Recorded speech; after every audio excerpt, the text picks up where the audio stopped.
Olá, essa é a aula 1 do módulo 2 e a pergunta dessa aula é: quem é teu cliente ideal? Eu quero entender quem é o teu cliente ideal e você também, na verdade. Então, vamos estudar mais a fundo como a gente define cliente ideal, como define cliente, quem é o cliente, para você poder começar a ter os seus primeiros clientes, tá bem? Vamos lá? Primeiro, nutricionista de todo mundo não é nutricionista de ninguém.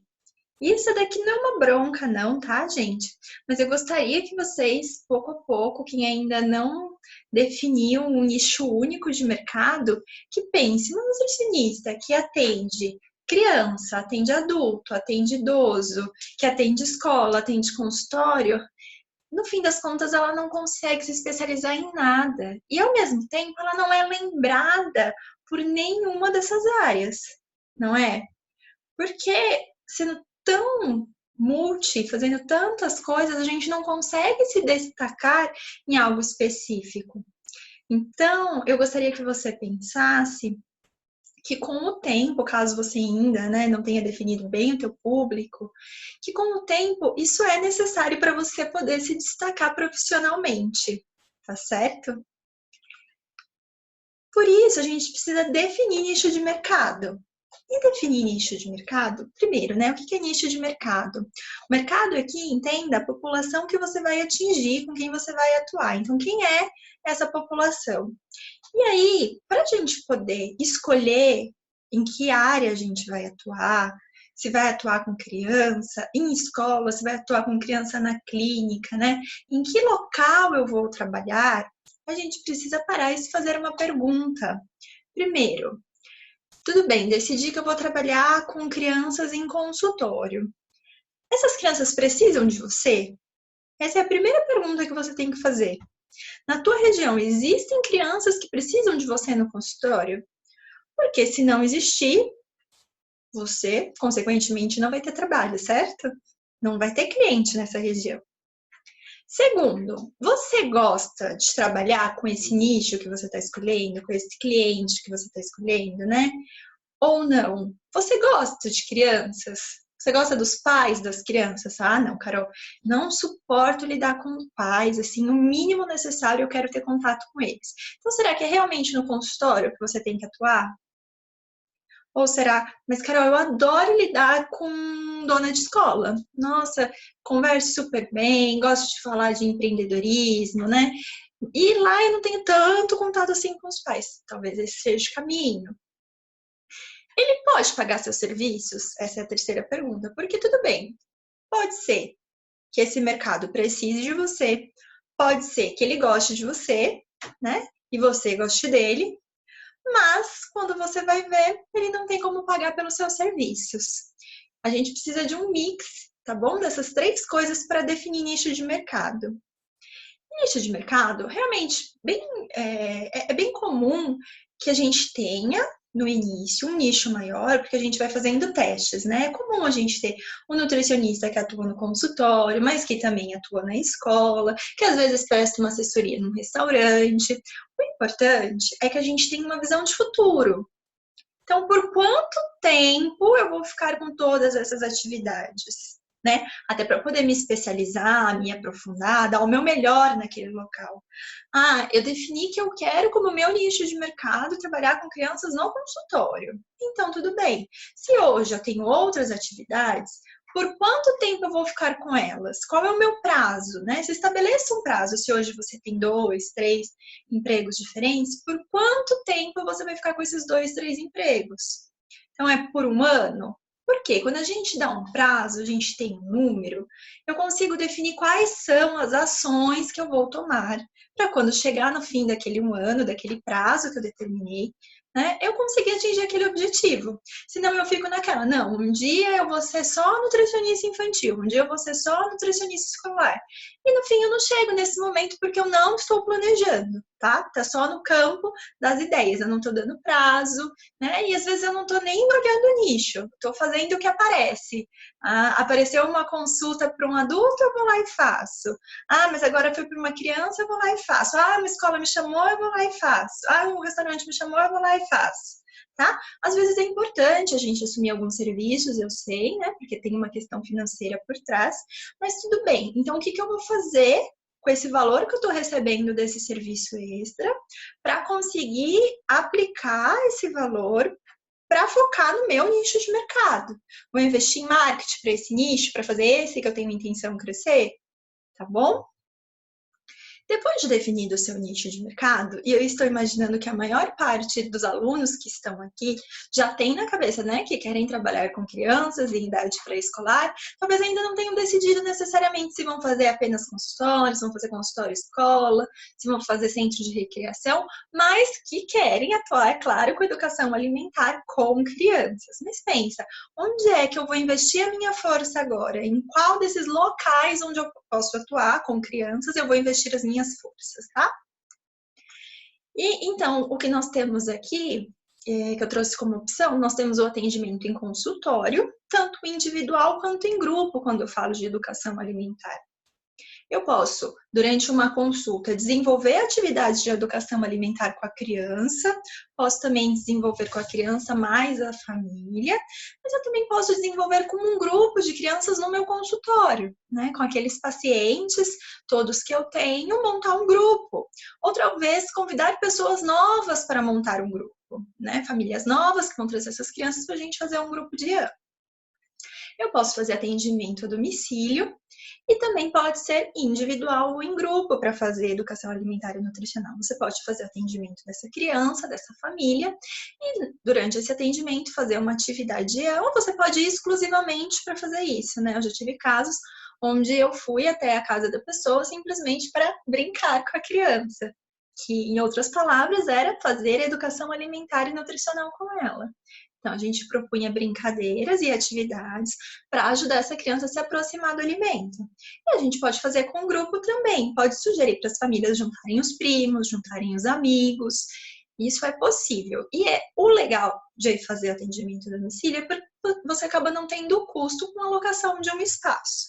E também por estar se direcionando até a casa dessa pessoa, você muitas vezes consegue cobrar um valor mais alto, tá bem? Nós podemos fazer também em escolas. E quando eu falo escola, não necessariamente só escola de ensino regular, só escola de educação infantil, né? Eu posso fazer também em escolas de balé, em escolas de futebol, outros tipos de escolas. Hoje a gente tem algumas escolas de inglês já que atendem criança dessa faixa pré-escolar. Então, outros tipos de escolas, de ambientes de educação, onde eu possa levar também educação alimentar e nutricional. E aí vai te dar proposta que você vai fazer para aquele espaço, onde você sugerir fazer algo dentro da grade já prevista ou algo à parte. Dentro da escola, você pode trabalhar na grade horária como uma atividade extra. No balé e no futebol, como uma atividade extra, né? E isso pode ser tanto um acompanhamento anual, pode ser trimestral, semestral, como uma atividade única, um único evento. Nós temos também os espaços de lazer, condomínios, centros de recreação, onde nós temos essas crianças em idade pré-escolar em grupos e eles procuram esses locais para atividades, né? Alguns condomínios, principalmente os condomínios mais de luxo, eles tendem a querer oferecer atividades para as crianças, atividades que elas não precisam sair daquele ambiente, porque facilita a vida das famílias. E aí você pode, naquele espaço mesmo do condomínio, ir aplicar as atividades com um determinado grupo pré-formado, tá bom? E os centros de recreação também são locais bem interessantes, que gostam bastante das atividades de educação alimentar e nutricional. Sendo que eu sempre digo para os nutricionistas que vale a pena tentar investir, tentar um contato, é o SESC. Então, se na tua região tem SESC, é um local de se fazer contato para atividades de educação alimentar e nutricional, tá bem? Então, quando você for pensar no teu nicho de mercado, eu vou voltar aqui ao slide anterior. Por que eu digo que é importante? Porque existe, vamos supor, a gente está falando de pré-escolares. Se eu estou falando de macarrão, tá? Eu posso ter espaguete, gravatinha, vários tipos de macarrões de massa. É tudo massa, é tudo macarrão, mas ele tem as suas particularidades. Não necessariamente pela criança, mas pelo ambiente onde você está.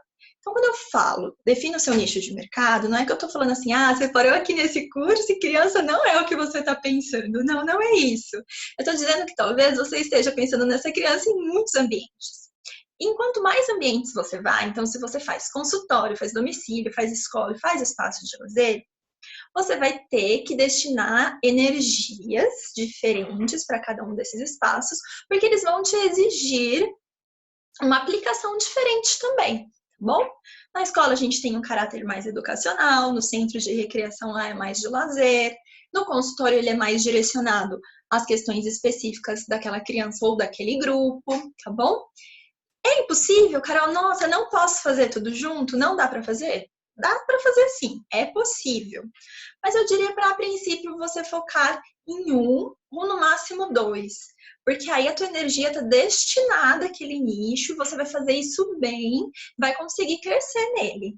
Se eu ficar tirando para todos os lados, eu não consigo, às vezes, ter um resultado tão bom, tá bem? E aí, dito isso, a gente vai passar a entender melhor sobre o cliente, a pensar melhor sobre o cliente, né? E quando eu estou dizendo cliente aqui, eu não estou falando da criança, estou falando de quem te contrata, quem vai efetivamente pagar pelo teu serviço. Isso quer dizer, por exemplo, no caso dos consultórios, as famílias e a maior parte das vezes a mãe. No caso das escolas, os donos das escolas, ou então os donos dos centros de recreação, né, o proprietário. Por isso, tá vendo como é importante você definir seu nicho? Porque você vai ser convidado agora durante essa aula a entender melhor o teu cliente. Se você for fazer escola e consultório, você vai ter que parar e pensar na mãe, e depois vai ter que parar e pensar no proprietário. É impossível? Não é. É possível fazer, mas você tem que separar e pensar em um de cada vez, ok? E para a gente entender o nosso cliente, eu falo que não tem nada melhor do que eu entender sobre os hábitos dele. E quando eu falo hábito, eu estou falando assim, da hora que esse meu cliente acorda, a hora que ele dorme, o que ele faz? Ele acorda, ele desperta, o que ele faz? Para onde ele vai? Esse cliente trabalha? Por quanto tempo? Esse cliente frequenta a academia? Esse cliente come fora? Esse cliente come em casa? Ele que cozinha? O cliente que faz a comida para a criança ou não? O cliente é muito atarefado e destina a criança a ficar a maior parte do tempo em outros ambientes? Eu tenho que entender e descrever toda a trajetória do meu cliente. E isso muda muito conforme a tua região, conforme o tipo de público que você atende, a classe social, né, e o cliente final. Então, senta e lista tudo que seu cliente faz.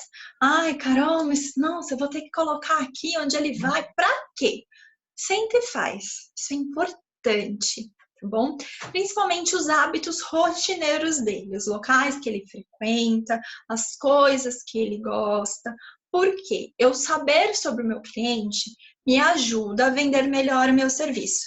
Ah, meu Deus, Carol, tá falando de vendas. Sim, estou falando de vendas. Quem não vende serviço, não trabalha, não é verdade? Nós, nutricionistas, quando não somos contratadas CLT, carteira assinada, nós vendemos os nossos serviços. E isso não é feio, né? Isso é necessário. E vender um serviço significa simplesmente que você vai entregar algo de valor para outra pessoa e essa pessoa vai te entregar um valor de volta. Você leva o teu conhecimento, leva uma solução para ela e ela, em contrapartida, vai te pagar por isso, porque você entregou o valor para ela, tá bom? Então, vender o teu serviço não é algo feio. E para você saber vender, a primeira coisa é você conhecer o seu cliente, tá? Então, o que o teu cliente faz? Lista aí. E, principalmente, depois de listar o que o teu cliente faz, quais são as dores dos seus clientes? Carol, o que é dor? Dor significa dificuldade. Quais são as principais dificuldades do teu cliente? Então, falando de mães. Ela já tentou de tudo e o filho dela não come. O filho dela come demais. Ah, o filho dela passa a maior parte do tempo numa escola que não oferece o tipo de refeição que ela gostaria. O filho dela não come verdinho, não come fruta. Quais são as dores? E aí, mais do que isso, o que isso impacta nela? Porque tudo bem, a dor pode ser, meu filho não come verduras. Tá, isso é uma dificuldade, já fiz de tudo, ele não come. E o que está mais por trás disso? O que isso significa para ela? Significa que ela se sente incapaz, por exemplo, que ela vê que ela não é capaz de fazer o filho comer num ambiente onde todo mundo diz que comer é algo instintivo e natural. Então, se é tão natural, por que eu não consigo fazer meu filho comer? E aí isso dá uma profunda tristeza nela. Isso é dor, entendeu? A dor é lá, aquela emoção final que causa e que é negativa e que é uma dificuldade que ela não consegue solucionar. A escola, por exemplo, uma dificuldade, às vezes ele fazer um cardápio lindo, tem um cardápio lindo, mas as crianças não comerem, e ele tem desperdício. E isso ocasiona, né, desperdício de dinheiro também no fim do mês, porque ele joga muita comida no lixo, tá? Eu tenho que sentar e listar essas dores dos clientes, do meu cliente ideal, cliente para quem eu estou pensando em oferecer os meus serviços, e entender profundamente. Isso é difícil para ele, e o que causa de emoção? O que isso acarreta? Às vezes, falando das mães, acarreta muita briga entre o casal. Né? Falando das escolas, às vezes as crianças não terem uma boa relação com comida, acarreta muito choro na hora das refeições, e aí, por consequência, as professoras ficam mais agitadas e nervosas, tá bom? Então, onde chega? Vamos além, vamos realmente aprofundar. E para isso eu tenho que fazer o exercício de sentar e pensar nesse meu cliente, qual que é essa dor? E o que isso causa de emoção negativa nele, tá bom? Depois de listadas as principais dores, eu quero te dizer uma coisa: clientes não caem do céu. Não vai adiantar, né, eu entender, projetar quem é esse meu cliente ideal, falar, não, agora eu sei tudo sobre ele, quando ele chegar aqui na minha frente, eu vou passar o raio-x e vou reconhecer, porque ele não vai bater na sua porta. A gente precisa ir à busca desse cliente. E durante essas próximas aulas, eu vou te ensinar como ir à busca dele, conquistá-lo. Mas, falando de clientes, a gente está falando daquela pessoa que vai realmente te contratar. Mas eu quero te lembrar que a tua obrigação são com as crianças. Eles são o usuário final do seu serviço. Não são eles que decidem por você, mas a tua relação com eles tem que ser muito positiva, porque eles determinam depois a continuidade do seu serviço e também definem se o cliente gostou ou não de você e se vai ou não indicar você para outras pessoas. Quando eu trabalho com crianças, eu tenho que sempre olhar o cliente e o usuário. Como eu estou tratando o cliente, a família, a mãe, a escola, o centro de recreação, enfim, quem está me contratando, e como também eu estou tratando a criança, porque ambos são importantes. Às vezes a gente dá muita atenção para o cliente e pouca para o usuário. Ou então, às vezes, muita para o usuário e pouca para o cliente. Se isso não está bem balanceado, se eu não divido a minha atenção entre ambos, eu não estou entregando um serviço de qualidade, tá bom? E para vocês poderem listar o cliente ideal, eu vou deixar como tarefa de fim de aula que você defina em qual mercado você irá investir. Durante a aula, você foi convidado a listar qual era o nicho de mercado, né, que você pensa, e talvez tenha surgido ali duas opções, mas em qual você vai investir? Senta, gasta uns minutinhos agora para fazer isso, tá bom? Definido em qual mercado você vai investir, qual nicho você vai investir, eu quero que você liste os hábitos e as dores desse cliente. Que fique muito claro para você, cristalino, quem é esse cliente, tá? Deixa o seu comentário aqui na aula se ficou alguma dúvida e eu te espero na próxima aula. Tchau, tchau!